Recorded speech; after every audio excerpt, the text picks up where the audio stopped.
Chennai 365, an effort by SKS in association with social, sports and cultural bodies to do good to a vibrant Chennai.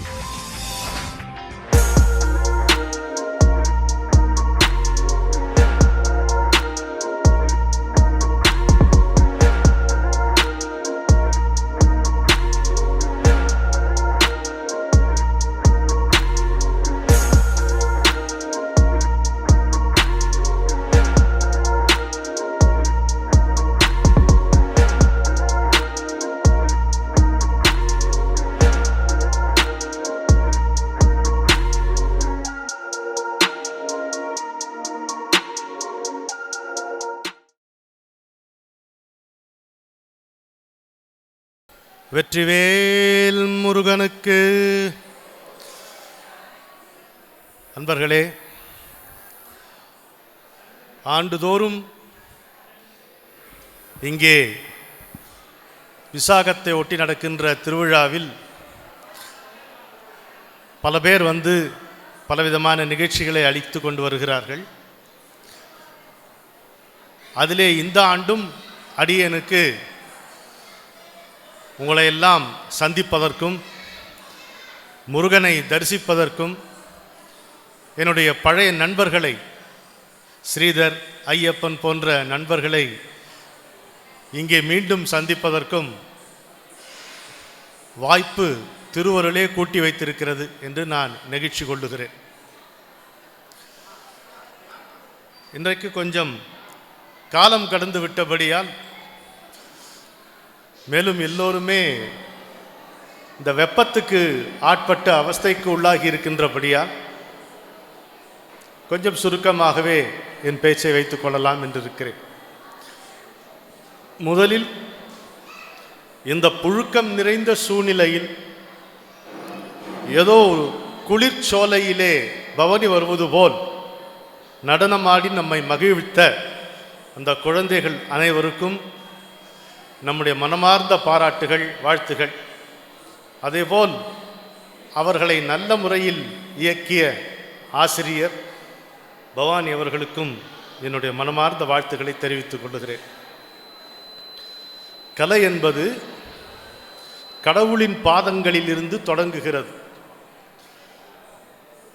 இந்தியாவில் கலைகளின் நோக்கமே அந்த கலைகளையே ஒரு வாகனமாக பற்றி கொண்டு மீண்டும் கடவுளின் பாதத்தை அடைவது. இதுதான் இந்திய கலையின் நோக்கம்.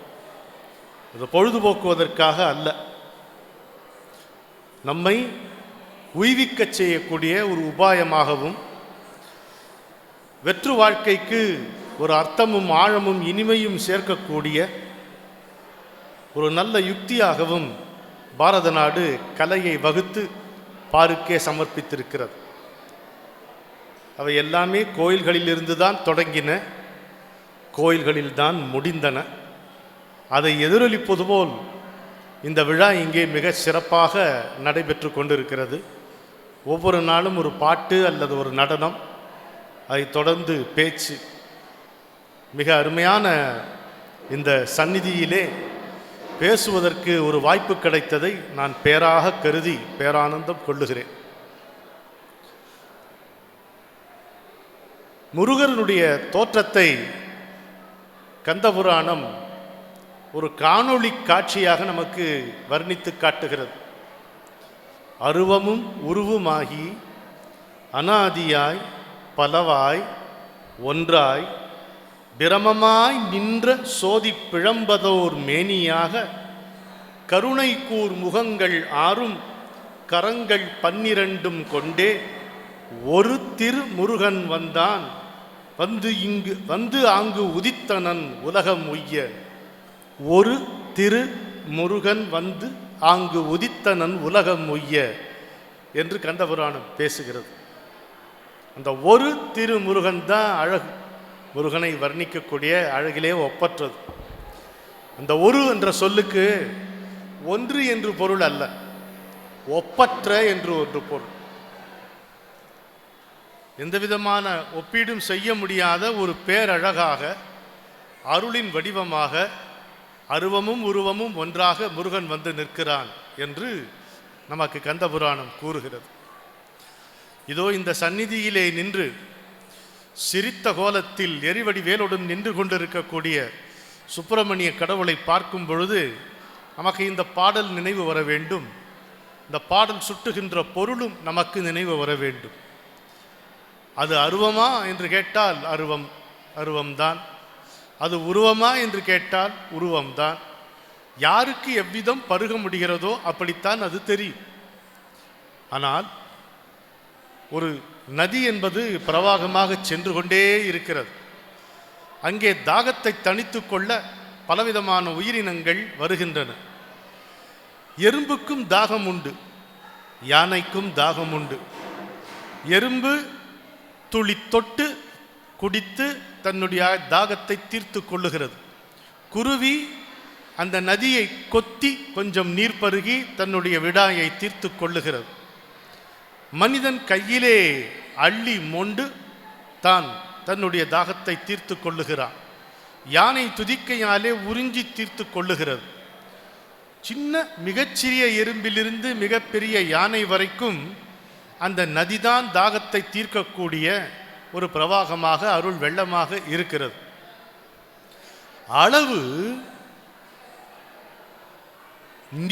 நீரை கொள்ளுவோரின் அளவு வேறுபட்டாலும், நீரை கொள்ளுகின்ற அளவு வேறுபட்டாலும் தாகம் எல்லோருக்கும் பொதுதான். தாகம் வந்து தண்ணீருக்காக தவிக்கும் பொழுது எறும்பின் தவிப்பும் யானையின் தவிப்பும் சமமானது தான்.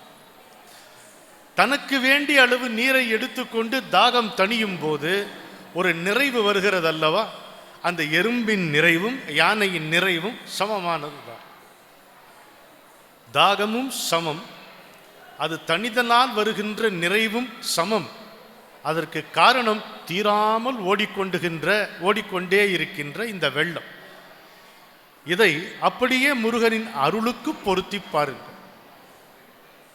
அருவாக இருக்கின்றவன் உருவாக வருகிறான் என்றால் என்ன? நாம் பருகக்கூடிய விதத்தில் வருகிறான் என்று பொருள். அருவை எப்படி பருகுவது? உருவம் இல்லாமல் அருவை நம்மால் குறித்து கொள்ளவே முடியாது. எனவே நமக்கு தாகத்தை ஏற்படுத்தி அந்த தாகத்தை தீர்க்கக்கூடிய நதியாக அருள் வெள்ளமாக அவனே பிரவாகித்து வருகிறான். இதுதான் முருகனுடைய தோற்ற காட்சி என்று நமக்கு கந்த புராணம் காட்டுகிறது. இதை நம்ம மனசில் பதிவாக வச்சுக்கணும். விசாகம் என்று வந்தால் முருக பக்தர்களுக்கு கொண்டாட்டம்தான். வைகாசி விசாகம் என்பது முருகன் தோன்றிய நாள் என்று கொண்டாடப்படுகிறது. முருகன் தோன்றிய நாளா என்று கேட்டால் எப்படி பதில் சொல்வது அதற்கு? முருகன் இந்த பூமியிலே தோன்றவில்லை. குமார சம்பவம் என்பது மண் மீது நிகழ்ந்த ஒரு விஷயம் அல்ல. அது விண் மண் எல்லாவற்றையும் தாண்டி எல்லா உலகங்களிலும் சேர்ந்து ஒரு சேர 14 லோகங்களிலும் ஒரு சேர நிகழ்ந்த ஒரு பேர் அதிசய நிகழ்வு. ஆனால் நமக்கு நாம் புரிந்து கொள்வதற்காக நாம் ரசிப்பதற்காக அதை மண் மீது நடந்தது என்று காட்டி நிறுவி நாம் மகிழ்ந்து கொள்ளுகிறோம். அதற்கு நமக்கு உரிமை உண்டு. ஆனால் நடந்தது எங்கே என்று பார்த்தீர்களானால் ஸ்ரீருத்ரத்தில் வருகின்ற சிவவர்ணனை தான் முருகனுடைய தோற்றம். ஆபாதாள நபஸ்தலாந்த பவன பிரம்மாண்ட மாவிஸ்புரத் ஜோதிஸ்படிகா லிங்கம் சொல்றது இல்லையா? ஸ்ரீருத்ரம் 14 உலகங்களையும் ஊடுருவி நிற்கின்ற தூய்மையே வடிவான ஒரு ஒளி தூண். அதுதான் முருகன். சிவனுடைய தேஜஸ் தான் முருகன். சிவனுடைய ஆற்றல் தான் முருகன். ஆற்றலிலிருந்து வெளிப்பட்டதுன்னு சொல்வதை காட்டிலும் ஆற்றலே முருகன். அவனே இவன், இவனே அவன், சிவனே குமரன், குமரனே சிவன் என்று பெரியோர்கள் நிறுவுவார்கள். இன்னும் சுவாரஸ்யமாக அதை சொல்லும்போது சிவன் மூலவர் என்றால் சுப்பிரமணியன் தான் உற்சவர் என்றும் சொல்வார்கள். ஒரே மூர்த்தி தான் 2 விதமாக காட்சி அளிக்கிறது என்றும் சொல்வார். அந்த காட்சி ஏதோ ஒரு விசாகத்தின் பொழுது இந்த 7 உலகங்களுக்கும் ஊடுருவுகின்ற ஒளித்தூணாக நடந்தது என்றால், இப்போ நமக்கு பிறப்பு என்பது ஒரு குறிப்பிட்ட நாளில் குறிப்பிட்ட ஒரு கால அளவில் நடக்கும், அவ்வளோதானே. ஒரு நிமிஷமோ 2 நிமிஷமோ அந்த அந்த தாயினுடைய பிரசவ வேதனை எப்படி இருக்கிறதோ அப்படி அது நடக்கும். ஆனால் இறை பரம்பொருள் என்று வரும் பொழுது அதற்கு குறிப்பிட்ட நாள் கிடையாது. அந்த நாள் நாம் குறிப்பது, அதற்கு குறிப்பிட்ட நாள் கிடையாது, அதற்கு குறிப்பிட்ட நேரம் கிடையாது. ஆனால் நமக்கு நாள் நேரம் எல்லாம் உண்டு என்பதால் நாம் அதனை குறித்து கொள்ளுகிறோம். அப்படியானால் முருகனுடைய தோற்றம் என்பது ஒரு முறை நிகழ்ந்ததல்ல. எப்பொழுது ஒருவன் முருகனை உள்ளத்தில் வரித்து கொண்டு நிறுவிக் கொள்ளுகிறானோ, பக்தியாலும் யோகத்தாலும் உள்ளே ஆழ்ந்து அந்த அரிய ஆன்மீக அனுபவத்தை அனுபவிக்கிறானோ, அப்பொழுதெல்லாம் முருகனின் தோற்றம் நிகழும். அப்போ ஒவ்வொரு முறையும் நிகழ்கிறது என்றால் என்ன பொருள்? எப்பொழுதும் நிகழ்ந்து கொண்டே இருக்கிறது என்று பொருள். மழை என்பது தொடர்ந்து பெய்யாது. தொடர்ந்து பெய்யாது என்றால் நாட்கணக்கில், வாரக்கணக்கில், மாதக்கணக்கில், வருடக்கணக்கில் பெய்யுமா என்ன? பெய்தால் அதை பற்றி பேசுவதற்கு நாம் இங்கே இருக்க மாட்டோம். அது கொஞ்ச நேரம், ஒரு பருவம் அதற்கென்று உண்டு. அப்பொழுது அது பெய்கிறது, ஓய்கிறது. அது மேகத்தினுடைய பங்கு. வானம் எப்போதாவது இல்லாமல் போகிறதா? வானம் எப்போதும் இருக்கத்தானே செய்கிறது. அதுபோல முருகன் பரம்பொருள் என்று நீங்கள் கொண்டீர்களானால் அது எப்போதும் இருப்பது, எப்போதும் நிகழ்ந்து கொண்டே இருப்பது, எப்போதும் திகழ்ந்து கொண்டே இருப்பது. அதுதான் இந்த பரம்பொருளினுடைய பரமகுருவினுடைய தோற்றம். அதனால்தான் முருகனை பரமகுரு என்று நாம் கொண்டாடுகிறோம். இந்த வி அப்படின்னு சொன்னால் பட்சியை குறிப்பது, சாகம் என்பது சஞ்சாரம். மயிலில் ஏறி முருகன் சஞ்சரிப்பதால் இந்த விசாகம் என்கின்ற சொல்லை எடுத்துக்கொண்டு அவனுக்கே விசாகன் என்கின்ற பேர் அளிக்கப்பட்டிருக்கிறது. நான் ஒரு 20 வருடங்கள் விசாகப்பட்டினத்தில் இருந்தேன். விசாகப்பட்டினத்தில் முருகன் கோயில் என்று பிரத்யேகமாக எதுவும் இல்லை. ஆனால் பிற்பாடு கடல் கொஞ்சம் பின்னே செல்லும் பொழுது கண்டெடுத்தார்கள். மிக பழங்காலத்தில் உள்ள ஒரு விசாகேஸ்வரர் என்கின்ற ஆலயம் கடல் கொண்டிருக்கிறது. அதை ஆராய்ச்சியாளர்கள் அப்புறம் நமக்கு பதிவு செய்தார்கள். எனவே ஒரு ஊருக்கு பெயர் ஏதோ தற்செயலாக அமைவதில்லை. ஊரின் பெயர்களெல்லாம் பெரும்பாலும் காரண பெயர்களாகவும் ஒரு கதைக்களனிலிருந்து விளைந்த பெயர்களாகவும் தான் இருக்கின்றன என்று பார்க்கிறோம். சிவனுடைய நெற்றிக் கண்ணில் இருந்து உதித்தவன் முருகன் என்று நம்ம பார்க்க. என்ன பொருள்? தன்னுடைய ஒளி. இப்பொழுது பேரழகியாக இருந்தாலும் அந்த அழகி தன்னுடைய அழகை பார்த்து கொள்வதற்கு ஒரு கண்ணாடி தேவைப்படுகிறதா இல்லையா? பார்த்துத்தானே ஆகணும் இல்லையா? மீனாட்சி கிட்ட நான் பாடும் பொழுது சொல்வேன், நீ காண முடியாத உன் கட்டழகை காணவே கவிதையாய் பொழிகிறாயோ. தன்னை அவள் கண்டு மகிழ்வதற்காக தமிழ் நெஞ்சங்களிலே கவிதைகளை தந்தாள். அந்த கவிதைகளிலே அவள் தன்னையே கண்டு மகிழ்கிறாள் என்று சொல்வதாக. அதுபோல் சிவனுடைய தோற்றமே இந்த நாம் பரமகுரு என்று கொண்டாடுகின்ற திருமுருகனுடைய தோற்றம் என்று நாம் தெரிந்து கொள்ளுகிறோம். இப்படி எத்தனையோ விசாக நாளுக்கு மகிமை இருக்கிறது. புத்தர் உடைய நிர்வாணம் தினம் இதுதான். நம்மாழ்வார் அவதரித்தது, ராமலிங்க சுவாமிகள் சத்திய ஞான சபையை கண்டதும் இதே திருநாளில்தான் என்று பல பெருமைகள் நமக்கு சொல்லிக்கொள்ளலாம். இப்போ சின்னதாக ஒரு கருத்தை எடுத்துக்கொண்டு அதை ஒரு 3 பாடல்களில் சொல்லி நம்ம அமையலாம். அதாவது நம்முடைய வாழ்க்கையில் எப்படி இருக்கிறது கொஞ்சம் யோசிச்சு பாருங்க. இப்போ யாராவது ஒருத்தரை வந்து இப்படி தெருவில் போகும்போது, என்னங்க எப்படி இருக்கீங்க? ஏதோ இருக்கேன் அப்படிங்கிற ஒருத்தர். இன்னொருத்தன்ட்ட வந்து, என்னப்பா எல்லாம் எப்படி சௌக்கியம்? என்னத்த பெரிய சௌக்கியத்தை, ஏதோ வண்டி போயிட்டுருக்கு அப்படிங்கிறான். யாராவது ஒருத்தர் வந்து சலிச்சிக்கல, ஆனால் அவரும் வேறு விதமாக சொல்கிறார். இது எங்கள் கிராமத்தில் அடிக்கடி நம்ம பார்ப்போம். ஏன் எப்படி இருக்கேன் அப்படிங்க, பேரை சொல்லிகிட்டு இருக்கேன் அப்படிம்பான், பேரை சொல்லிகிட்டு இருக்கேன் அப்படிம்பான். அது சாமி பேரா அவன் பேரான்னு தெரியாது. ஆனால் அந்த எக்ஸ்பிரஷன் அப்படி இருக்கும், பேரை சொல்லிட்டு இருக்கேன் அப்படின்பா. ஒருத்தனாவது நெஞ்சு அப்பா நிம்மதியாக இருக்கேன்யா, மகிழ்ச்சியாக இருக்கேன் எவனா சொல்கிறான்னா, நிறைவாக இருக்கேன், ரொம்ப ரொம்ப அரிது. சில பேர் வந்து இந்த பர்சனாலிட்டி டெவலப்மெண்ட் ஒர்க் ஷாப்புக்கு போயிட்டு வருவாங்க, பார்த்துருக்கீங்களா நீங்கள்? அவங்க வந்து அப்படி ஒரு ஒர்க் ஷாப்புக்கு போயிட்டு வந்திருக்காங்கன்னு நம்ம தெரிஞ்சுக்கலாம். ஏன்னா நமக்கு கையை கொடுப்பாங்க, கொடுத்துட்டா விட மாட்டாங்க, கையை எலும்பு நொறுக்கிட்டு அப்புறம் தான் விடுவாங்க. அதாவது வந்து அது சைன் ஆஃப் கான்ஃபிடென்ஸாக புதுசாக அவங்க அந்த பயிலரங்கத்துக்கு போயிட்டு வந்ததுனால அது ஒரு மாதம் கழிச்சு அது தொஞ்சு போயிடும். நம்ம வலி தீர்றதுக்குள்ள அவனுடைய வலிமை போயிடும். அது மாதிரி சில பேர் இருக்கேன் நல்லா இருக்கேன் அப்படின்னு சொல்லிட்டு போவாங்க. அவனே தன்னை மிரட்டிக்கிற மாதிரி இருக்கும். நிறைவா நல்லா இருக்கேன், நான் நல்லா இருக்கேன் அப்படின்னு ஏன் சொல்ல முடியல? நம்மால ஏன் சொல்ல முடியல? நமக்கு மனசுல ஏன் நிம்மதி இல்லை? ஏன்னா நமக்கு நிறைவு இல்லை, திருப்தி இல்லை. நமக்கு எதனாலும் திருப்தி இல்லை. திருப்தி இருந்தா நிறைவு இருக்கும், நிறைவு இருந்தா நிம்மதி இருக்கும். எந்த நெஞ்சில நிம்மதி இருக்குதோ அதுதான் என்னுடைய சந்நிதி என்று ஆண்டவன் அங்கே சௌக்கியமாக குடிகொண்டு விடுகிறார். திருப்தி இல்லை. எப்ப பார்த்தாலும் இன்பம் துன்பம், இதுல தான் நம்ம வந்து அலைபாய்ந்து கொண்டே இருக்கிறோம். பந்தாடப்படுகிறோம், பந்தாடப்படுகிறோம், இன்பம் விளைகிறோம். ஒரு ஓரத்திலிருந்து பார்த்தா இன்பம் விளைதல் என்பது உயிரினுடைய இயல்பு, அதை தவறென்று கொண்டு விட முடியாது. ஆனால் எதை இன்பம் என்று நினைத்துக் கொள்ளுகிறான் என்பது அதுதான் கேள்விக்குரிய விஷயம், சர்ச்சைக்குரிய விஷயம்.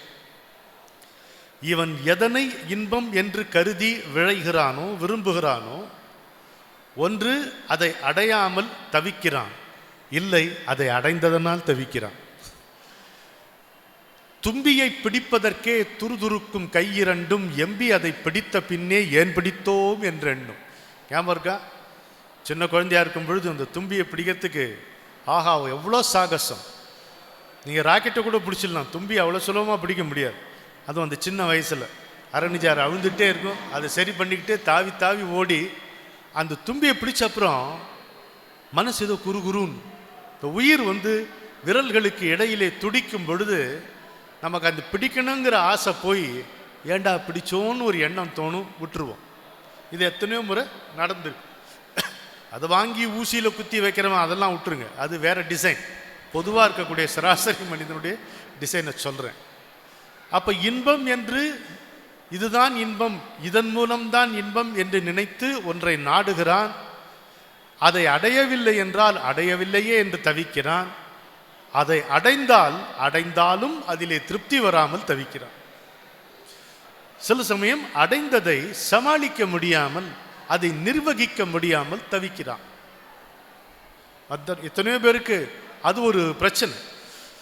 அடைந்ததை எப்படி நிர்வகிப்பது என்று தெரியாமல் அதுவும் ஒரு அல்லலாகி போய் தவிக்கிறான். இது மாதிரி எத்தனையோ இருக்கிறது. சிவ சிவா சிவா சிவா சிவா சிவா சிவா சிவார்ப்பணம், சிவோரட்சம் சிவோரட்சம். இன்னொன்று, இன்பம் என்று நினைத்து அவன் முயன்று அடைந்தது துன்பத்திலே அவனை கொண்டு போய் விடுகிறது. இன்பம் என்று நினைத்து துன்பத்திலே கொண்டு போய் விடுகிறது. இது ஸ்ரீமத் பாகவதத்தில் ஒரு கேள்வியாக வருகிறது. குருவிட்ட ஒருத்தர் கேட்கிறார், ஒரு சீடர் கேட்கிறார், எங்க ஒரு மனிதன் வந்து இன்பம் விளைதல் தவறா? இல்லையே, தவறுன்னு எங்கேயுமே சொல்லப்படலையே. சரி, நான் இன்பம் விளைந்தேன், ஆனால் அது துன்பத்தில் முடிகிறதே, இது என்ன காரணம் சொல்லுங்க அப்படின்னா, நீ இன்பம் விளைவது தவறில்லை, எது இன்பம் தரும் என்று நீ தவறாக புரிந்து கொண்டு அதை விளைந்தாய், அதனால் துன்பம் வருகிறது. சரி, ஏங்க நான் இன்பம் வேணும்னு கேட்டேன், எனக்கு துன்பம் வந்து சேர்ந்துச்சு, இந்த துன்பத்துக்கு ஒரு நிவாரணம் நான் தேடுறது தப்பா? யாரும் சொல்லலையேப்பா. துன்பம் வந்ததுன்னா நிவாரணம் தேட வேண்டியதானே, அது யாரும் தப்பு சொல்லலையே. பின்ன ஏங்க அதுவும் வந்து துன்பத்திலேயே முடிகிறது? அதுக்கு ஒரு பதில் சொல்றார் பாருங்க குரு. துன்பத்திலிருந்து நிவாரணம் பெற வேண்டும் என்று விரும்புவது தவறல்ல, ஆனால் துன்பத்திற்கு இன்பம்தான் நிவாரணம் என்று நினைத்துக் கொள்வதுதான் தவறுங்கிறார். துன்பத்துக்கு இன்பம் நிவாரணம் கிடையாது. எப்படி இரவுக்கு பகல் எதிரி இல்லையோ, பகலுக்கு இரவு எதிரி இல்லையோ, மழைக்கு வெயில் எதிரி இல்லையோ, அதுபோல துன்பத்துக்கு நிவாரணம் இன்பம் இல்லை, நிவாரணம் அல்ல. அப்ப என்னதான் அப்படின்னு கேட்டா, இன்பம் துன்பம் இரண்டுமே துன்பத்தில், அதனுடைய மூலம் சஞ்சலத்தில் தான் இருக்கு. இன்பமும் சரி துன்பமும் சரி நாம் நாடுவதற்கும் அதை அடைவதற்கும் அனுபவிப்பதற்கும் காரணம் மனம் என்கின்ற ஓயாமல் சஞ்சலித்து கொண்டிருக்கின்ற தன்மைதான் அதற்கு காரணம். அப்போ நான் என்னதான் நாடனுங்க? அமைதியை நாடு. இன்பம் துன்பம் இரண்டுக்கும் அப்பால் இருக்கக்கூடிய அமைதியை நீ நாடு. அதை எப்படியாவது கைப்பற்றிக்கொள். அமைதி எவன் வசத்தில் இருக்கிறதோ ஆனந்தம் எப்பொழுதும் அவனுடையே இருக்கும்.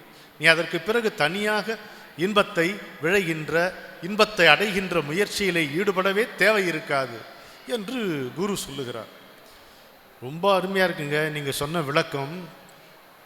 உத்தரவு வாங்கிக்கிறேன் அப்படின்னு சொல்லிட்டு அப்படி வாசல் வரைக்கும் போனவன் திரும்பி வரான். வந்துட்டு என்ன ஏன்பா இப்போ தான் நல்லா இருக்குன்னு உடனே சந்தேகம் இல்லைங்க. ஒரு விஷயம் கேட்குறேன், என்னை இந்த இன்பத்திலையும் துன்பத்திலையும் நாட வைப்பது எது? அதை சொல்லுங்க. அதை நான் படிச்சுக்கிட்டேன்னா நல்லா இருக்குல்ல, அதை எப்படி சமாளிக்கிறதுன்னு சொல்லுங்க. அதுக்கு அவர் சொல்கிறாரு, வினைப்பா. என்ன வினை? நீ செய்த வினை. வினைனா செயல் என்று பொருள்.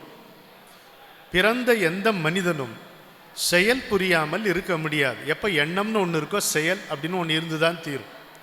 எப்போ செயல்னு ஒன்று இருக்கோ அதுக்கு விளைவு என்று ஒன்று இருந்து தான் தீரும். அதை தவிர்க்க முடியாது.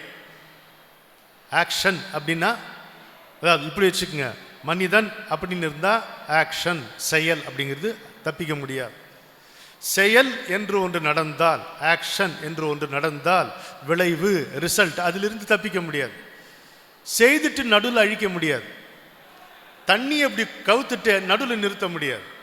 கவுத்தா கவுத்தது தான், அந்த விளைவை நம்ம அனுபவிச்சு தான் ஆகும். அது மாதிரி நீ தொடர்ந்து பல பிறவிகளில் செய்த வினை, ஆசைப்பட்டு நீ செய்த வினைகள் விளைவுகளாகின்றன. இந்த விளைவுகளின் தொகுதிக்கு விதி என்று பெயர். இந்த விதி தான் உன்னை நடத்துகிறது. அந்த விதி எப்படி போய் உட்கார்ந்துக்கிறது? உள்ள புத்தி கர்மானுசாரணி என்று பதஞ்சலி நமக்கு சொல்லுகிறார். ஒவ்வொரு மனிதனுடைய புத்தியிலும் செய்த வினைகளினுடைய விளைவு போய் உட்கார்ந்து கொண்டிருக்கு, அவனை செலுத்துகிறது. எப்படி உட்கார்ந்து கொள்ளுகிறது? அதான் அழகு. எல்லாத்தையும் சொல்லியிருக்கிறாங்க நம்ம பெரியவர். உன்னுடைய விருப்பங்களாக உன்னுடைய வெறுப்புகளாக போய் உட்கார்ந்து இருக்கிறது. பாருங்க, ஒரே குடும்பம், அம்மாவுக்கு அப்பா அம்மாவுக்கு ஒரு 4 குழந்தைங்க. அம்மா இவனுக்கு 60% பாசம், இந்த குழந்தைங்க 30% பாசம்னு காட்டுவாங்களா? முடியாது. 100க்கு 100 அதுக்கு மேலே தான் எல்லா குழந்தைகளையும் அம்மா அப்படி தான் அன்பு காட்டி ஆதரித்து வளர்ப்பான். அப்படி தான் வளர்க்குறான். அதே உணவு தான் எல்லாருக்கும், அதே சூழ்நிலைகள் தான் எல்லாருக்கும், அதே மாதிரி தான் எல்லாருக்கும் புத்தாடை எல்லாம் வாங்கி கொடுக்குறான். ஆனால் ஒரு குழந்தைக்கும் ரசனை வேறு வேறு மாதிரி இருக்க. எங்கிருந்து வந்துச்சு? யார் கொண்டு வந்து சேர்த்தாங்க அந்த ரசனையை? கொஞ்சம் யோசிச்சு பாருங்க. ராமகிருஷ்ண பரமஹம்சர் சொல்லுவார். அவர்கிட்ட ஒருத்தன் கேட்குறேன், என்னங்க நீங்கள் ஒரே கேள்வியை வேறு வேறு ஆட்கள் கேட்கும்போது வேறு வேறு விதமாக பதில் சொல்கிறீங்களே, நீயே பதில் சொல்லிட்டியாடா வேறு வேறு ஆட்கள்கிட்ட? அதனால் ஒரே விதமாக ஆட்கள் வந்தால் அந்த ஒரே பதிலை தான் சொல்லுவேன். வேறு வேறு ஆட்கள்டா. என்னங்க இது அவ்வளோ நியாயமாக படலையேன்னு? அப்படி இல்லைப்பா. உங்கள் வீட்டில் ஒரு வாழைக்காய் வாங்குறேன்னு வச்சுக்கோ. உனக்கு அதை வறுத்து வதக்கினா தான் பிடிக்குது. உங்கள் அப்பாவுக்கு அதை வேக வச்சு அதை பொடி மாசா பண்ணால் தான் பிடிக்குது. உன் தங்கச்சிக்கு அதை சிப்ஸாக போட்டு கொடுத்தா தான் பிடிக்குது. வாழைக்காய் ஒன்று தான். ஆனால் இந்த ரசனை, இந்த டேஸ்ட் எப்படி மாற்றி வந்தது கொஞ்சம் யோசிச்சு பாருங்க. ஒரே குடும்பம், இப்படி எடுத்துக்கோங்க, ஒரே வகுப்பறை, ஒரே சிலபஸ், ஒரே பாடம், ஒரே வாத்தியார், எல்லாருக்கும் ஒரே மாதிரி பாடம் நடத்துகிறார். ஒருத்தையும் அவ்வளோ மார்க் வாங்குறான், ஒருத்தையும் குறைவா மார்க் வாங்குறான். எல்லாருக்கும் ஒரே விதமான அரவணைப்பு, ஒரே விதமான வாய்ப்பு, வசதி எல்லாம் கொடுத்தோம். வெவ்வேறு விதமாக இருக்குமே. நம்மை யாரும் நம்மை வேறு வேறு விதமாக ஆக்கவில்லை. நாம் தான் நம்முடைய வார்ப்பை வடிவத்தை அமைத்து கொண்டிருக்கிறோம். அது ஜென்மாந்தரமாக வருவது. இதுக்கு பேர் தான் வாசனைகள்னு பேர்.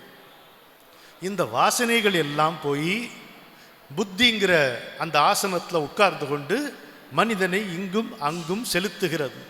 இதைதான் பாரதி சொல்றாரு, இயல்பு தவறி விருப்பம் விளைதல் இயல்வதன்றாம். உனக்கு ஒரு இயல்பு இருக்குடா, அந்த வாசனைகளால் அமையக்கூடிய இயல்பு, டெண்டன்சிஸ் என்றான். அதைத்தான் ப்ரீ டிஸ்பொசிஷன்ஸ் அப்படிங்கிறான். பெரிய பெரிய வார்த்தைகள் என்ன, வாசனை அழகாக வச்சுக்கலாம். அதுதான் ஒருத்தனுடைய இயல்பாகிறது. அது மீறி யாராலையும் எதுவும் நடந்து கொள்ள முடியாது அப்படிங்கிறான். அப்படி எங்க ரொம்ப அநியாயமாக இருக்க இந்த கட்டு, நீங்கள் போட்ட கட்டு அப்படிங்கிறார். நான் போடலாட, நீ போட்டுக்கிட்ட கட்டுங்கிறாரு குரு. இதிலிருந்து எப்படி விடுபடுவது? விடுபடணுங்கிற ஆசை முதல்ல வரணுமே.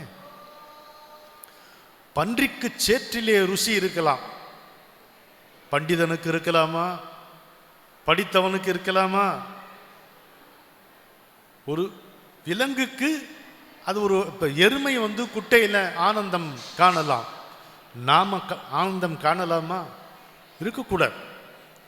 அப்போ இதெல்லாம் எதற்கு இயற்கை நமக்கு காட்டுகிறது என்றால், நம்முடைய ரசனைகள் எப்படி இருக்கின்றன, நம்முடைய வாசனைகள் பிரகாரம் தான் அமைகின்றன என்பதை இயற்கை நமக்கு எடுத்து காட்டுகிறது. இந்த எடுத்து காட்டுகின்ற, இதான் முக்கியமான தத்துவம், எடுத்து காட்டுகின்ற குருவாக எப்பொழுதும் நம் பின்னே நடந்து கொண்டே வருபவனுக்கு பெயர் தான் முருகன் என்று பெரியவர்கள் சொல்லுகிறார். உலகத்தில் குரு யார் என்று கேட்டால் முருகன். உலக வாழ்க்கையில் நம்ம என்ன சொல்றோம், குரு எங்கெல்லாம் இருக்காரோ அவர் பின்னால் பின்தொடர்ந்து போறோன்ட்டு. இங்கே கதையே வேற விதமா இருக்கு. நாம் எங்கெல்லாம் போறோமோ நம்ம பின்னால முருகன் வந்துகிட்டே இருக்கு. நம்ம பின்னால யார் வரான்? பரம குரு வரான். அப்பனுக்கு பாடம் சொன்ன சுப்பையா நம்ம பின்னால நிழலாம் வந்துகிட்டே இருக்கான். எதுக்கு? என்றாவது ஒரு நாள் இந்த இன்பம் விளைதல், துன்பம் அடைதல், துன்பத்தில் இருந்து நிவாரணம் தேடுதல், அதனால் மேலும் துன்பம் அடைதல், இதிலெல்லாம் ஒரு சலிப்பும் வெறுப்பும் வந்தது. என்னடா நம்ம செஞ்சிட்டு இருக்கோம், நீ திரும்புவ பாரு. நீ அப்படி திரும்பும்போது அங்கே நிப்பான்டான் முருகன்.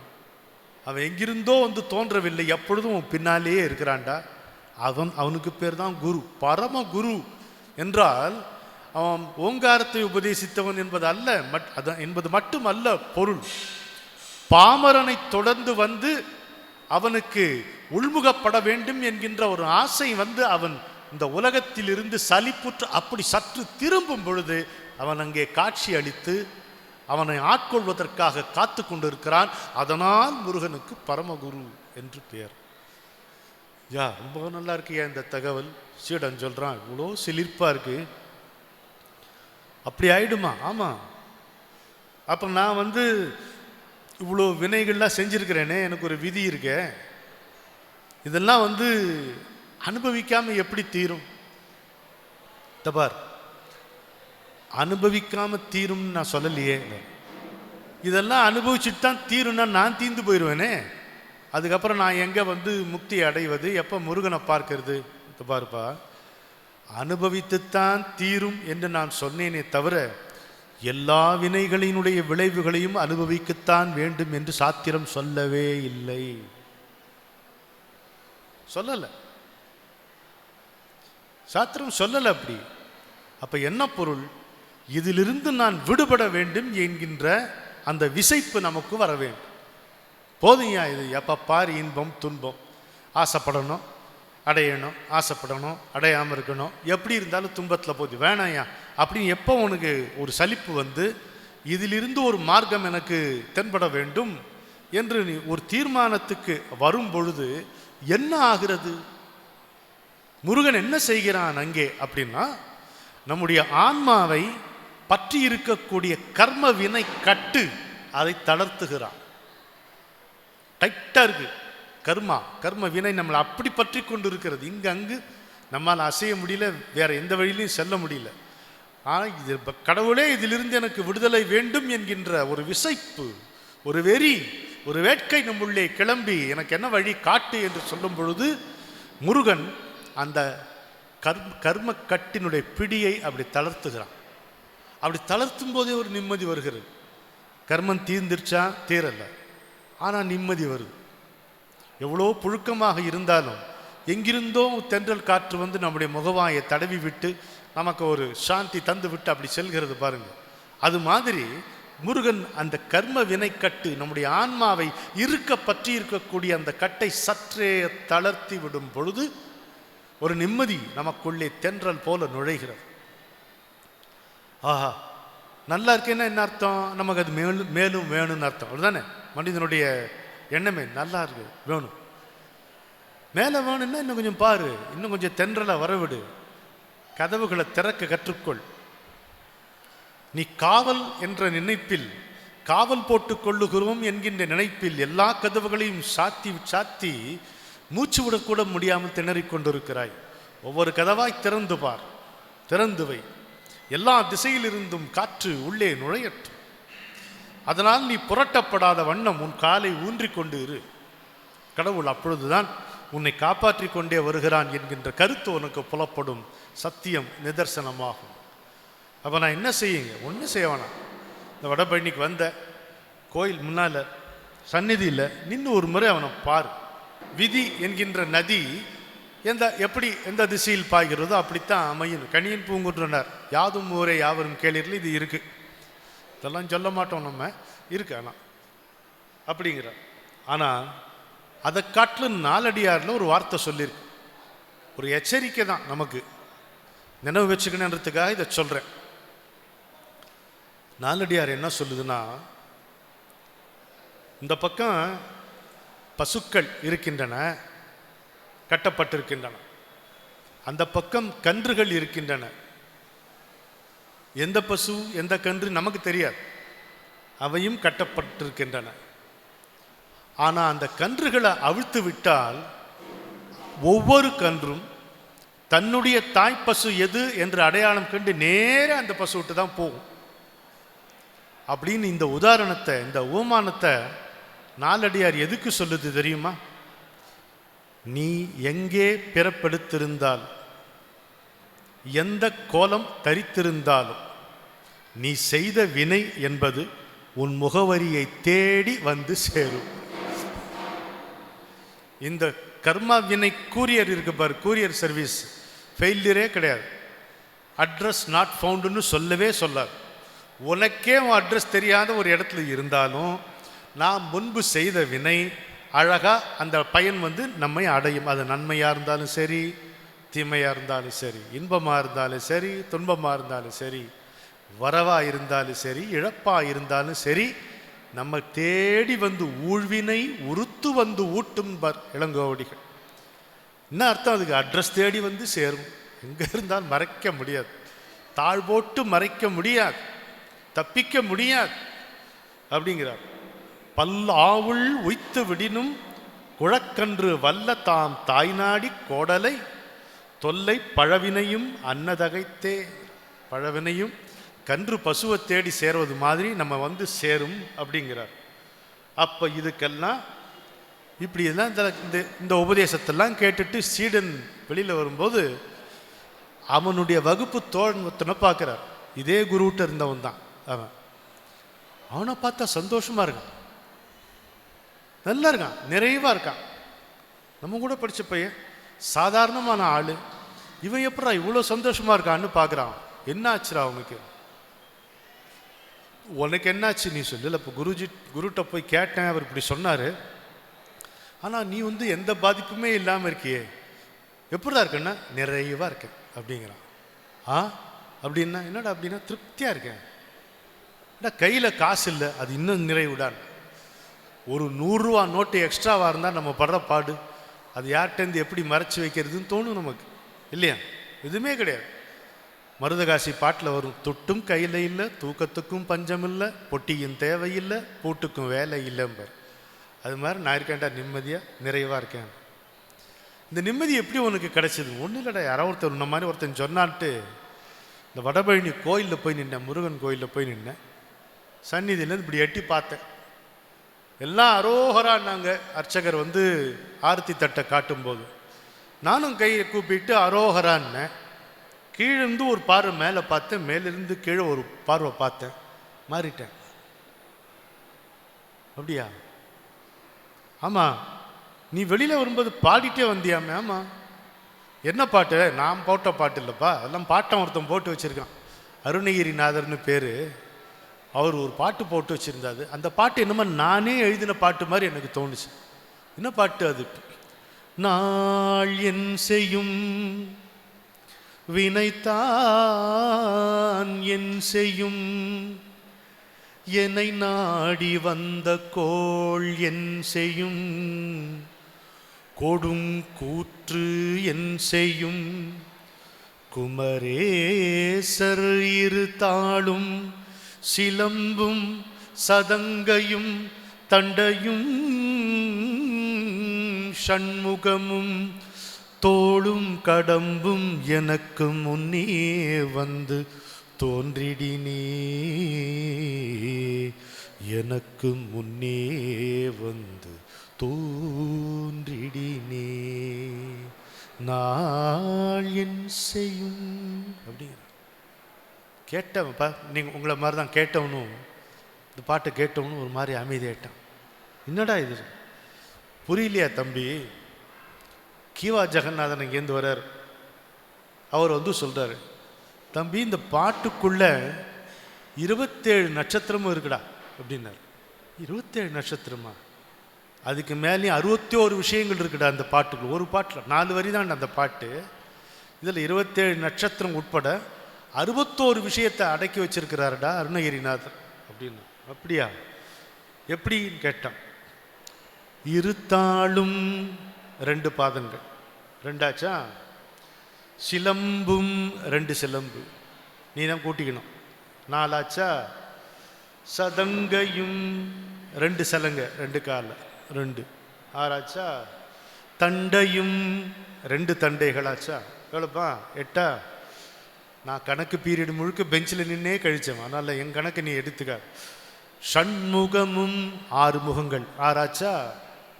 தோளும் தோள் 12 தோள்கள். விழறவன் ஒரு ஆள் தான், அதை அள்ளி அணிக்கிறவனுக்கு 12 கை. நான் பற்றுவதற்கு, அவனுடைய பாதங்களை பற்றுவதற்கு எனக்கு 2 கைகள். ஆனால் அவன் என்னை பற்றி எழுப்புவதற்கு 12 கை வச்சிருக்கிறான். அதனால்தான் அவனுக்கு பக்தவத்சலன்னே பேர். அப்படி ஷண்முகமும் 6 முகங்கள், தோளும் 12 தோள்கள், கடம்பும், கடம்ப மாலை போட்டிருக்கான், ஒரு மாலை. இதை சேர்த்திங்கன்னா 27 வருது. இந்த பாட்டை சொன்னேன்னா 27 நட்சத்திரமும் சமாதானமாகும். நீ பிறந்தது ஒரு நட்சத்திரத்தில் தானடா, ஒரு நாளில் தானடா பிறந்த. ஆனால் இந்த பாட்டை நீ பாடினா 27 நட்சத்திரமும் சாந்தி பெறும், உனக்கு ஏதுவாக நடக்கும். அப்படின்னா என்ன அர்த்தம்? உடனே நம்ம என்ன நினைப்போம்? நாம் செஞ்ச தீமையெல்லாம் அப்படியே கண்டுக்காமல் விட்டுருவானான், அப்படியெல்லாம் அர்த்தம். அது சரியாக பொருளை சரியாக புரிஞ்சுக்கணும். இனிமேல் தீமையை செய்யக்கூடிய சிந்தனை நமக்கு எழாத வண்ணம் பாதுகாத்துரும். அப்போ இனிமேல் நான் தீமை செய்ய மாட்டேன் என்கின்ற சிந்தனை வந்துடும். இனிலேருந்து நான் நல்லவன், நான் நடந்திருக்கிறேன். இப்போ நேற்று வரை நான் செய்த தீமைகள் என்னை பாதிக்காமல் பாதிக்கும், ஆனால் அதனால் நீ நிலைகுலைந்து போய்விட மாட்டாய். ஏன்னா நீ புதிய பிறப்பெடுத்திருப்பதால் அந்த பலனும் நம்ம அனுபவிப்போம். இன்னும் ரொம்ப சிம்பிளுங்க, இதெல்லாம் பெரிய தத்துவமாக போட்டு குழப்பிக்க வேணாம். சின்ன குழந்தையில் அம்மா வந்து ஒழுங்காக சாப்பிடலைன்னா டாக்டர்கிட்ட கூட்டின்னு போய் ஊசி போடுவேன்னுவாங்க. சொல்லுவாங்களா மாட்டாங்களா? உங்கள் வீட்டில் சொன்னாங்களே, எங்கெல்லாம் அப்படி மிரட்டித்தான் சோறு ஊட்டினாங்க. இந்த டாக்டர்கிட்ட ஊசினாலும் அப்பா அவ்வளோ பெரிய நமக்கு ஒரு பயம் வந்துடும். அங்கே போனால் அவர் ஊசி போடுறதுக்கு முன்னாலே கையை காலை ஆட்டிட்டு நம்ம அழுக பண்ணுற ஆர்ப்பாட்டம். அது மாமா 2 காலை பிடிச்சிக்குவார், அப்பா ஒரு அரை விடுவார். அப்புறம் சிக்குன்னு ஒரு ஊசி போட்டதே தெரியாது. அப்புறம் போட்டுட்டாருன்னு தெரிஞ்சு இன்னொரு வாட்டி ஒரு ஒப்பாரி வச்சு ஒரு அழுவோம். இதெல்லாம் ஆச்சு. நமக்கு ஒரு 15-16 வயசு ஆகும், ஒரு விடலை பருவம். அப்போ ஏதோ ஜுரம் வருது, நம்ம டாக்டர்காரர்கிட்ட போயிட்டு வாடான்றாங்க. அம்மா அப்பா கூட வருது இல்லை, அப்போ போயிட்டு வாடாங்கிற. அதே டாக்டர் தான், அதே கை தாங்க, சொல்லப்போனால் அதே ஊசி தான். பழைய ஊசின்னு சொல்லலை, அதே மருந்துன்றது சொல்லுவார். அது போடுறாரு. கையை கால் உதைக்கிறோமா, அழறோமா? இல்லை. ஊசி மாறலைங்க, மருந்து மாறலைங்க, டாக்டர் மாறலைங்க, வலியினுடைய அளவு மாறலைங்க, வலியை தாங்குகின்ற அளவு மாறிருக்கு இல்லையா? ஊசி மாறலை, மருந்தும் மாறலை, டாக்டர் மாறலை, நம்ம கையும் மாறலை, வலியும் மாறலை. ஆனால் அந்த வலியை தாங்குகின்ற வலிமை அது வளர்ந்துருக்கு. அப்போ அது அப்படியே தான் இருக்கு. நம்ம செய்த பிழைகளினால் வரக்கூடிய விளைவுகள் வரத்தான் வரும். ஆனால் ஒரு கடப்பாறையாக வந்து விழ வேண்டியது ஒரு சின்ன குண்டூசியாக நம்ம மேலே வந்து விழும். அதுதான் நாள் என் செய்யும், வினைதான் என் செய்யும். இது இவ்வளோ சொல்லிட்டார் கீவாஜா சொல்லும்பொழுது. அதெல்லாம் படிக்கக்கூடிய, கேட்கக்கூடிய அந்த மகான்களெல்லாம் தரிசனம் செய்யக்கூடிய பாக்கியம் எனக்கும் கிடைச்சது. அவங்களுடைய அருமையை இன்னைக்கு உணர்றேன். நிழலின் அருமை வெயிலில் புரியும்பாங்க. அது மாதிரி பெரியவர்கள்லாம் போன பிறகு அவருடைய அருமையை தெரிஞ்சுக்கிறேன். இப்போ நம்ம பிறந்த நாளின் செய்யும்னா அதை தான் குறிக்குது. அப்போ அஸ்வினி முதல் ரேவதி வரைக்கும் 27 நட்சத்திரம் இருக்கு. இந்த நட்சத்திரம் தான் நமக்கு ஜென்ம நட்சத்திரங்களாகி இதனால தான் ஏற்றத்தாழ்வு நமக்கு அமைகிறது. எது நம்மளை ஃபிக்ஸ் பண்ணுதோ, எதுக்கு ஃபிக்ஸ் பண்ணுது? நம்முடைய வினைகள் நமக்கு இப்படி வந்து சேர வேண்டும்னு ஃபிக்ஸ் பண்ணுது. இப்படி இருக்கு. குமரேசர் இருத்தாள், திரும்ப சொல்கிறேன், குமரேசர் இருத்தாளும் சிலம்பும் சதங்கையும் தண்டையும் ஷண்முகமும் தோளும் கடம்பும் எனக்கு முன்னே வந்து தோன்றிடினே. இதில் எல்லாமே வந்துடுச்சு. இந்த கூட்டுத்தொகை 27 ஆகிறது நமக்கு. இந்த 27ஐயும் தரிசனம் செய்தால் நட்சத்திரங்களாகிய 27 நம்ம ஜாதகப்படி தீமை தராமல் நன்மையே செய்யும். அதனால நாளென் செய்யும் சொன்னார். வினைதான் என் செய்யும். என்ன இருக்கு வினை? ஒன்று புண்ணியம், இன்னொன்று பாவம். 2 தானே வினை. நல்லது செய்து வரக்கூடிய நன்மை, தீமையை செய்து வரக்கூடிய தீமை. இதான் நல்வினை தீவினை, 2 வகைப்படும். இதை எது நமக்கு வழங்குது? 3 விதமான வினைகள் வருகிறது. ஒன்று சஞ்சிதம், இன்னொன்று பிராரப்தம் இல்லையா, இன்னொன்று ஆகாமியம். சஞ்சிதம்னா என்ன? பல பிறவிகளில் செய்த வினை, பேக்லாக் இருக்கு பாருங்க, அது சஞ்சிதம். பிராரப்தம்னா என்ன? ஜஸ்ட் இப்போ போச்சு பாருங்க, கடந்த பிறவியில் செய்த வினை. ஆகாமியம்னா என்ன? இது இப்போ ப்ரெசண்ட், இப்போ நம்ம செய்யக்கூடிய வினை. இது எல்லாத்துக்கும் பலன் உண்டு, இது எல்லாத்தையும் அனுபவிச்சுட்டே வரும். இது 3, 2 வினை 3 தொகுதி ஆச்சு. அப்புறம் சிலம்பு சதங்கை தண்டை, இதனால் பார்த்தோம்னா இருவினை கர்ம வினைகள், இந்த பாதிப்பு இதெல்லாம் வராமல் நமக்கு பாதுகாக்கும். இந்த பாட்டை பாடிட்டு அப்படி பார்க்கணும், கீழேந்து மேலே வரைக்கும் பார்க்கணும், மேலிருந்து கீழே வரைக்கும் ஒரு வாட்டி பார்க்கணும். நம்மை நாடி வந்த கோள் என் செய்யுங்கிறார். என்ன பாருங்க, நாடி வந்த, எப்படி அந்த கன்று கரெக்டாக போய் பசுவை தேடுதோ அது மாதிரி நாம் எங்கே இருந்தாலும் மேலேருந்து சனியோ குருவோ அந்த கிரகம் வந்து துவர்காண்டாவும் அப்படின்ட்டு கரெக்டாக நம்ம பலன்களை நமக்கு கொடுத்துரும். அதனால தான் நாடி வந்த, நாம் நாடி வரவில்லை, அது நம்மை நாடி வருகிறது. வாழ்வினுடைய ஏற்ற இறக்கங்கள், இதைத்தான் வந்து தினபுக்தி பலன்கள் அது அமையுது. இப்படி வரிசையாக ஒன்றொன்றுக்கும் நமக்கு பொருள் சொல்லிக்கொண்டே போகிறார். நிறைவாக இந்த பாட்டில் கொடுங்கூற்று என் செய்யும் அப்படிங்கிறார். அதாவது ஒரு மனிதனுக்கு மரணத்தை காட்டிலும் அச்சம் தருவது எது தெரியுமா? மரண பயம்தான்.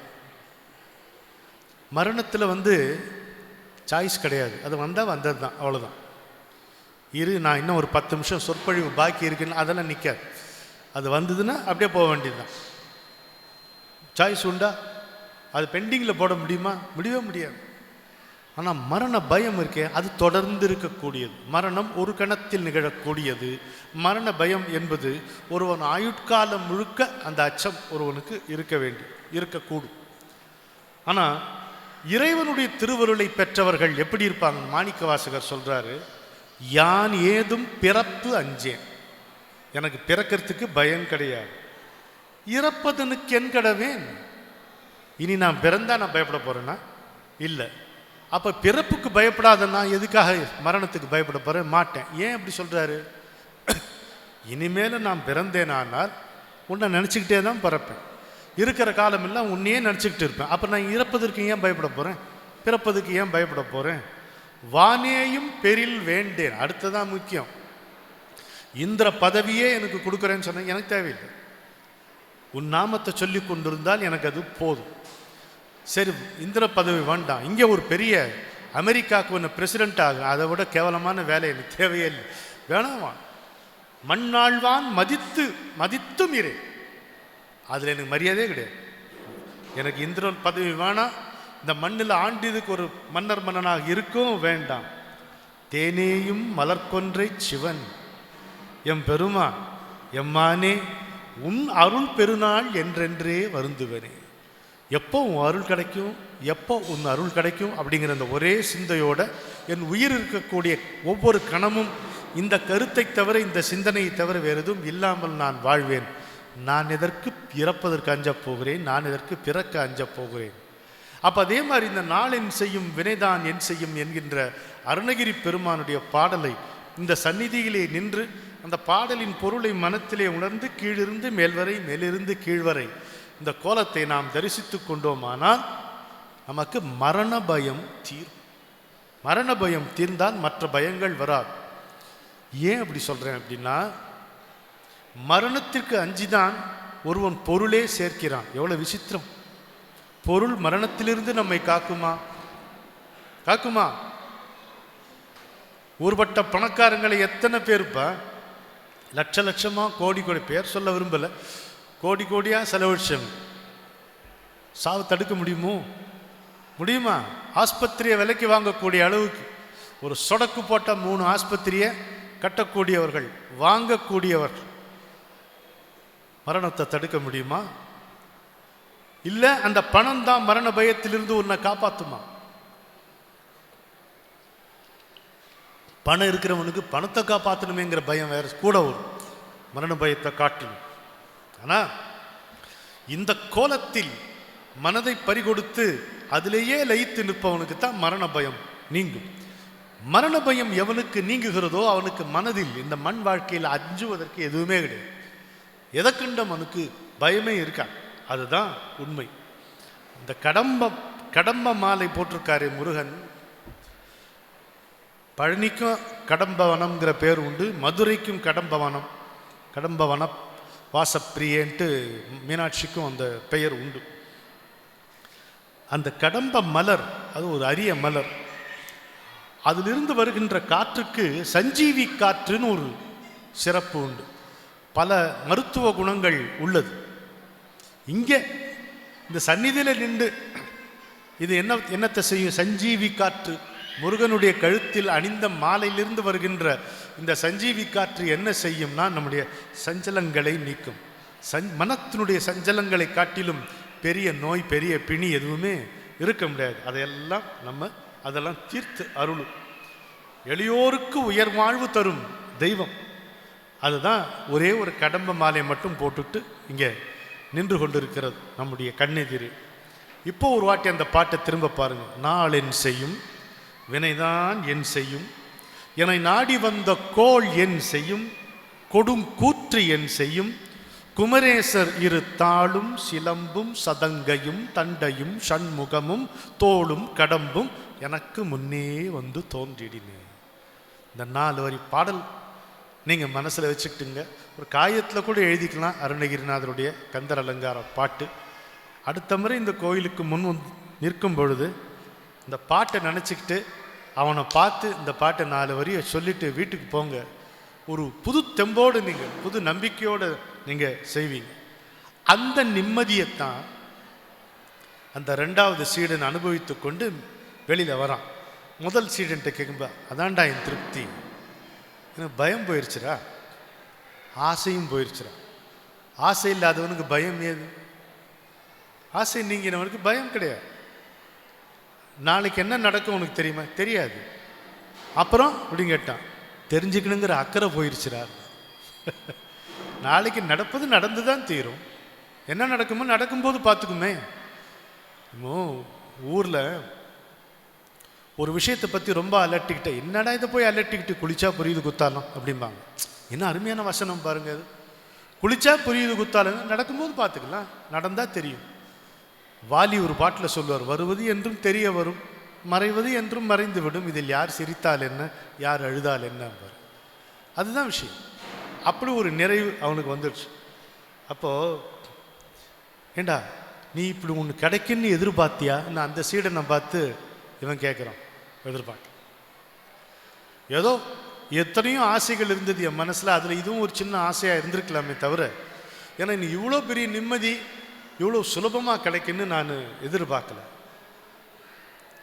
அப்புறம் ஏன்டா ஒரு மாதிரி உனக்கு சொல்லும்போதே தழுதழுக்குதுன்னா, நீ என்ன செஞ்சு இதை அடைஞ்சன? ஒன்றும் செய்யலடா, அதனால தான் எனக்கு தழுதழுக்குது. எனக்கு எதுவும் செய்ய தெரியாது. ஒரு அருணகிரிநாதர் திருப்புகழை பாடுன்னா எனக்கு பாட தெரியாது.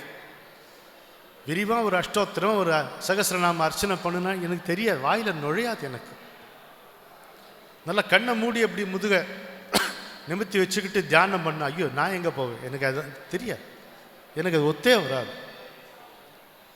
அப்போது அப்படி ஒன்றுமே தெரியாதவன் சும்மா முன்ன போய் நின்று இப்படி கும்பிட்டேன்டா, இந்த மாதிரி செஞ்சிட்டாங்கடா, அவன் இப்படி செஞ்சிட்டான்டா, அதுதான்டா எனக்கு தாங்க முடியல. அப்போது அருணகிரிநாதர் பாடுறாரு, பேற்றை தவம் சற்றும் இல்லாத என்னை, பேற்றை தவம் சற்றும் இல்லாத என்னை, பிரபஞ்சம் என்னும் சேற்றை கழிய வழிவிட்டவா, செஞ்சடாடவி மேல் ஆற்றை பணியை இதழியை தும்பையை அம்புலியின் கீற்றை புனைந்த பெருமான் குமாரன் கிருபாகரனே, பெருமான் குமாரன் கிருபாகரனே. பிரபஞ்சம் என்னும் சேற்றை கழிய வழிவிட்டவா. பஞ்சம் என்ற சொல்லு என்ன பொருள் தெரியுமா? விரிந்த அர்த்தம். நம்ம வீட்டில் மட்டும் இருந்தால் பசி, ஒரு தெருவே உணவு இல்லாமல் இருந்தால் அது பட்டினி, ஒரு ஊரே சோத்துக்கு அலைஞ்சாங்கன்னா அது பஞ்சம் இல்லையா? வீடு அதை விட தெரு பெருசு, அதை விட ஊர் பெருசு. பஞ்சம்ன்ற சொல்லுக்கே விரிந்த அப்படின்னு பொருள். பிரபஞ்சம் என்ன அர்த்தம்? உயர்ந்தன்னு அர்த்தம். அப்படிங்கிற சொல் உயர்ந்தன்னு அர்த்தம். மங்களம் சுமங்கலம் சொல்றோம்ல, அது மாதிரி உயர்ந்த அர்த்தம். என்ன எதனால இந்த பிரபஞ்சத்தை உயர்ந்ததுன்னு சொல்றாரு? ஏன்னா இந்த உலகில் நீ பிறந்தால் உனக்கு முருகனை கும்பிட ஒரு வாய்ப்பு இருக்கிறது. முருகனை கும்பிட்டியானா உனக்கு முக்தி நிச்சயம், எல்லாவற்றிலிருந்தும் விடுதலை நிச்சயம். உயர்ந்த பேற்றை அடைவதற்கு உகந்ததொரு வீடாக இந்த உலகம் இருக்கின்றபடியால் இதற்கு பிரபஞ்சம், பிரபஞ்சம் என்று பெயர் அப்படிங்கிறார். வேற எதுலையும் இப்போ நமக்கு நம்முடைய வினைகளுக்கு பயன்களை கொடுக்கக்கூடிய நவக்கிரகங்கள் இருக்கே, கோள்கள் இருக்கே, அங்கே இது செல்லுபடியாக. இந்த மண்ணுலகத்தில் தான் இது செல்லுபடியாக. மண்ணுலகத்தில் தான் ஒரு ஆன்மா கடை தேறுவதற்கான வாய்ப்பு, வசதி, தேவை எல்லாமே இருக்கிறது.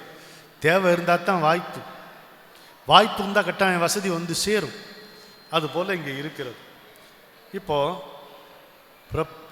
பேற்றை தவம்ங்கிறார் அவர். ஒரு நல்ல பேர் வாங்கிறது எப்படி வாங்குகிறோம்? நல்ல நடத்தையால் நல்ல பேர் வாங்குகிறோம். பேர் வேறு, பேரு வேறு. பேர் நடத்தையால் வருவது, பேரு என்பது தவத்தால் அடைவது. ஒரு உயர்ந்த பதவி, ஆன்மீக பதவியை, உயர்ந்த நிலையை அடைய வேண்டும் என்றால் தவம் செய்து தான் அடையும். நம்மால் என்ன சொல்கிறான்னா, ஒன்றுமே செய்யலையேடா, தவம் எதுவுமே செய்யலையே அப்படின்னா, இங்கே பேரும் இல்லை பேரும் இல்லை, அன்னைக்கும் சரி இன்னைக்கும் சரி நான் தவம் செய்யலை, ஆனால் என்னை போய் சேத்திலிருந்து காப்பாற்றினானடா. என் குரு அப்படி தான் செய்தார். சேற்றில் இருந்தவனை சிறுவிரலால் தொட்டெடுத்து கங்கை ஆறு எனும் தன்னுடைய அன்பில் என்னை கொளிப்பாட்டி, தன்னுடைய மூச்சு காற்றால் என் தலைகோதி தன்னுடைய மடியில் என்னை இருத்தி வைத்து அழகு பார்க்கக்கூடிய அன்புக்கு காரணம் உண்டா? அந்த ஆற்றலுக்கு எல்லைதான் உண்டா? காரணமற்ற கருணையே கந்தனுடைய குணம். அவ்வியாஜ கருணா மூர்த்தி அப்படிங்கிறார். ஆமாம், நீங்கள் என்கிட்ட நல்லபடி நடந்துக்கிட்டீங்கன்னா நானும் உங்ககிட்ட நல்லபடி நடந்து, அப்படி கிடையாது. அங்க நீ என்ன வேணா இரு, நீ என் குழந்தை, உன்னை சீராட்டுவது உன்னை காப்பாற்றுவது என் பொறுப்பு என்று என்னை மீறி நான் எந்த முயற்சியும் செய்யாமலேயே என்னை ஆசிஸ் வேரியஸ் கண்டிஷனில் அப்படியே எடுத்து என்னை தடுத்தாட்கொள்கிறானே, அந்த காரணமற்ற காருண்ய மூர்த்தி அவன். அதனால்தான் கிருபாகரன்னு முடிகிறார் அந்த பாட்டு. இவங்க அப்பாவாவது இது மாதிரி சேற்றிலிருந்து, அதாவது இவர் எப்படின்னா கீவாஜா உடைய வழி வந்தவர் புலவர் ராமமூர்த்தி ஒரு அருமையான விளக்கம் சொல்றார். எவ்வளோ சுவாரஸ்யமாக இருக்கு பாருங்க. தன்னுடைய குழந்தை சேத்துல இறங்கிச்சுன்னா அதை தூக்கின்னு அம்மா கோவலையில் தண்ணியை கொண்டு இல்லை ஷவரை திருப்பி பண்ணலாம். ஊரே சேத்துல விழுந்திருந்ததுன்னா அதுக்கு ஒரு ஆறு தேவைப்படும். இல்லைன்னா அதை ஷவரில் கழுவ முடியாது. ஊரே சேற்றில் பிரபஞ்சம் என்னும் சேரு, சம்சார சாகரம் சொல்லுவோம்னு அருணகிரிநாதர் அதையே சேருங்கிறார்னா உதைக்க உதைக்க உள்ளே இழுக்கும். ஆனாலும் அதை சேருங்கிறார். நீ அதிலிருந்து தப்பிக்க நினைக்க எடுத்துக்கொள்கின்ற முயற்சியெல்லாம் மேலும் அதிலேயே உன்னை புதையுண்டு போக வைக்கிறது. உன்னால் மூழ்கவும் முடியாமல் மிதக்கவும் முடியாமல் தத்தளிக்க வைப்பது சேரு. ஆறு. அந்த சேற்றிலிருந்து நம்மை காப்பாற்ற வேண்டுமானால் ஆறு தேவைப்படுகிறது. அந்த ஆற்றை தன் தலையில் அணிந்தவன் யாரு? ஆற்றை அணிந்தவன், கங்கையை அணிந்தவன் சிவபிரான். அவனுடைய குமாரன் இவன் எப்படி இருக்கான்? இவன் கடலா இருக்கான். ஆறு மட்டுமல்லடா, ஆற்றிலே நாம் நம்மை கழுவி கழுவி ஆற்றுக்கே சேற்றினுடைய குணம் சேர்ந்திருந்தால் அந்த ஆறு அதை எப்படி தீர்த்து கொள்ளும் என்றால், கடலாக இவன் கந்தன் இருந்து, கந்தபிரான் இருந்து அந்த ஆற்றை குளிப்பாட்டுகிறானாம். நதியை குளிப்பாட்ட முடியுமா? கந்தன் செய்கிறான் என்று புலவர் ராமமூர்த்தி அவர்கள் கந்தனுடைய அருணகிரிநாதருடைய இந்த பாட்டுக்கு அர்த்தம் சொல்லுகிறார். எவ்வளவு அழகாக இருக்கு பாருங்க. எப்படியும் நம்மளை காப்பாற்றுறோம். செஞ்சடா அடவி, அடவினா காடு, செஞ்சடை காட்டில் அவன் வச்சிருக்கான் ஜடாமுடி மாதிரி. அதில் என்னெல்லாம் வச்சிருக்காரு சிவபெருமான்? கங்கையாறு, பனி, பாம்பு இருக்கு, காடுன்னா எல்லாம் தான் இருக்கும், கொன்றை மலர் இருக்கு, டக்குன்னு தெரியும். இந்த எல்லோ கலர் தான் கண்ணுக்கு உடனடியாக அடையாளம் கண்டு கொள்ளக்கூடிய நிறம் என்று விஞ்ஞானிகள் சொல்லுகிறார்கள். அதனால்தான் அந்த நாளில் டாக்ஸி எல்லாம் எல்லோ டாப்பாக இருக்கும். பார்த்துருக்கீங்களா? டாக்ஸி அப்படின்னா மஞ்சள் தான் இருக்கும். நாங்கள் சின்ன வயசு இருக்கும்போது டாக்டருடைய காருக்கு மேலே மஞ்சள் தான் இருக்கும். அப்படி தான் இருந்த காலம் உண்டு. அவன் 5 எழுத்துக்காரன், 5 விஷயங்களை தாங்கியவன். ஆனால் அப்பன் ஆற்றை தலையில் தாங்கியவன். சுப்பனோ கருணை கடலாகவே இருப்பவன். பேற்றைத்தவம் சற்றும் இல்லாத என்னை பிரபஞ்சம் என்னும் சேற்றை கழிய வழி விட்டவா, செஞ்சடா அடவிமேல் ஆற்றை பனியை இதழியை தும்பையை அம்புலியின் கீற்றை. அது ரொம்ப முக்கியம். இந்த நிலவை எடுத்துக்க வச்சுக்கிட்டான் சந்திரசேகரன் என்று நம்ம ஏன் கொண்டாடுகிறோம்? நிலவுக்கு களங்கம் வந்தது. களங்கம் வந்தால் அங்கேயே துடைக்க வேண்டியது தானே? அவன் காலடியில் கிடத்த வேண்டியது தானே? இல்லை. களங்கம் உள்ள நிலவை தன் தலையிலே அணிந்து அதை வணங்குதற்குரிய ஒரு பொருளாக மாற்றிய கருணை சிவபெருமானுடையது. அப்பேற்பட்டவனுடைய குமாரன் ஆறுக்கு பதிலாக கடலாகவே, கருணை கடலாகவே காட்சி அளிக்கிறான் என்று சொல்வார். அப்போ மொத்தத்தில் உனக்கு என்ன ஆச்சு அப்படின்னு கேட்டால், இந்த 2வது சீடன் பதில் சொல்லுகிறான். எல்லாம் போச்சுறான், நான் ஏதோ இருக்கேன். எல்லாவற்றையும் இழந்தாயா? ஆமாம், எல்லாவற்றையும் இழந்து.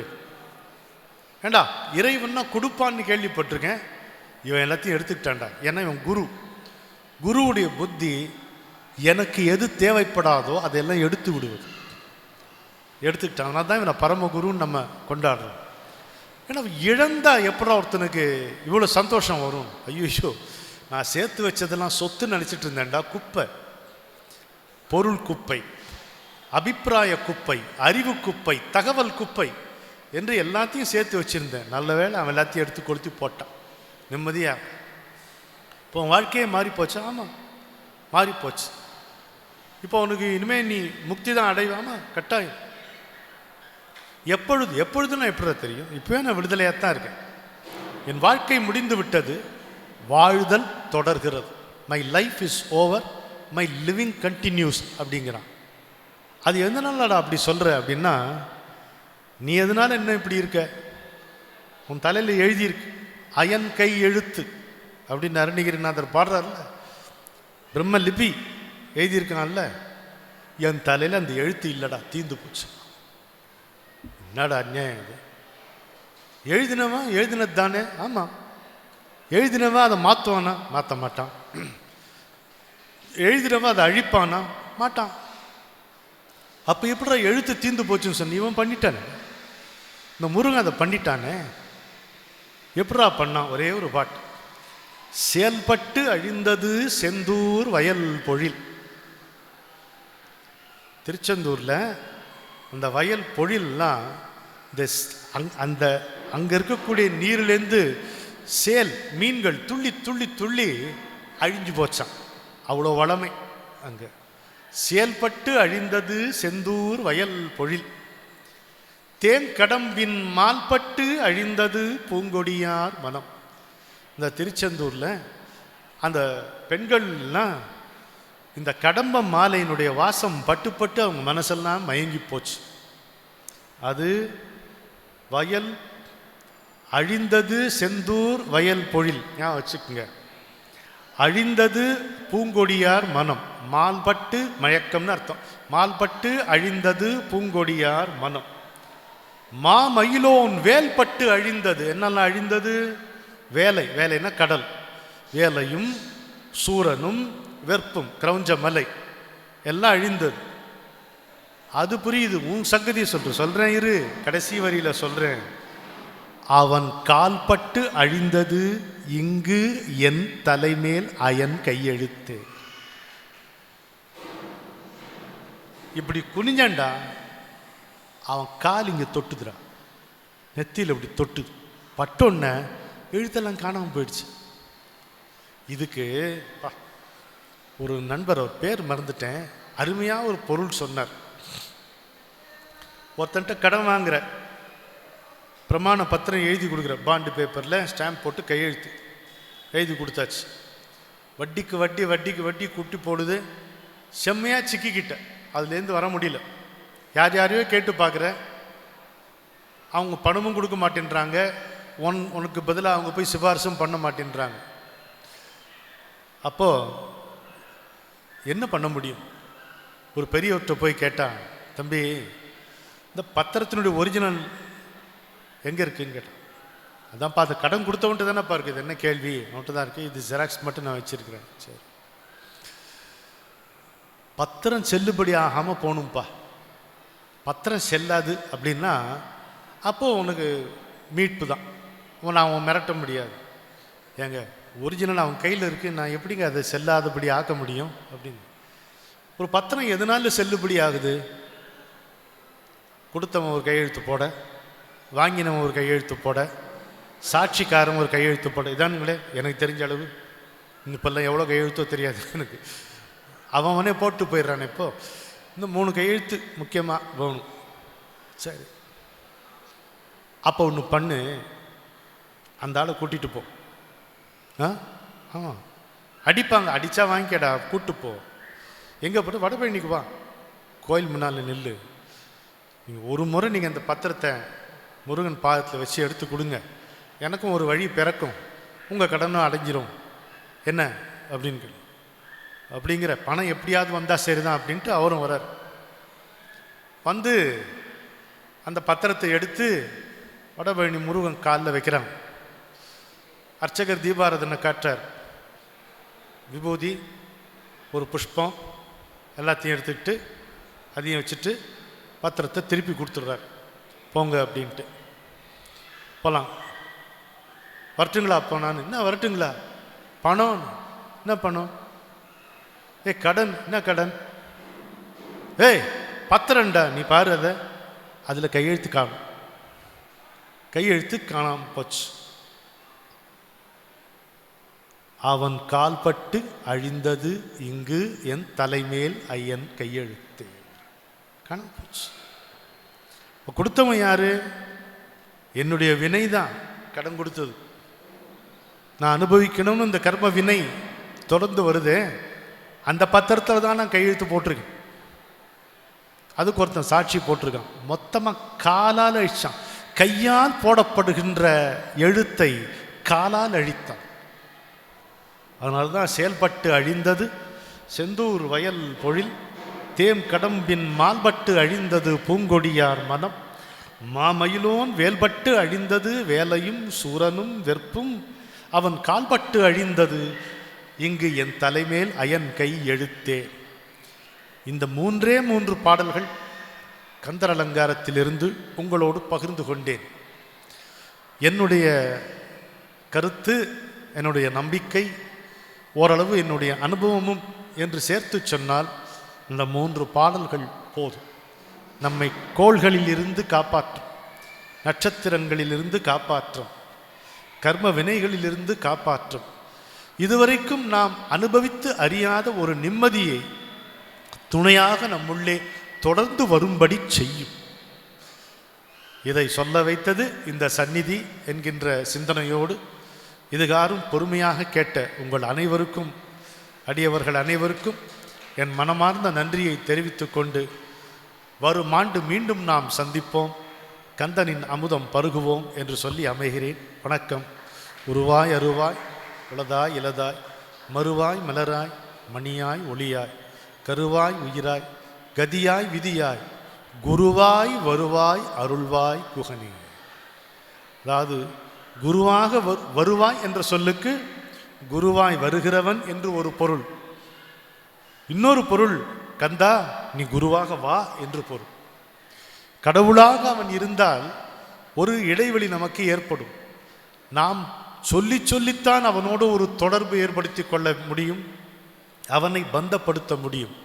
ஆனால் குருவாக அவன் வந்துவிட்டான் என்றால் நம்முடைய வாழ்க்கையின் ஒவ்வொரு அசைவிலும் ஒவ்வொரு நிகழ்ச்சியிலும் அவனை ஈடுபடுத்தக்கூடிய உரிமை நமக்கு உண்டு.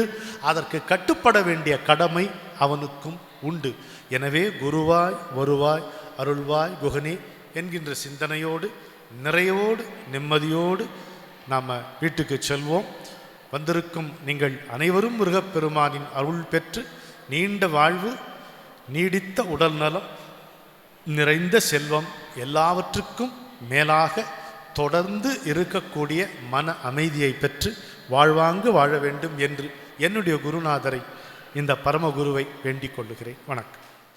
Even before the phrase corporate social responsibility gained significance, it was textured into the group's value systems.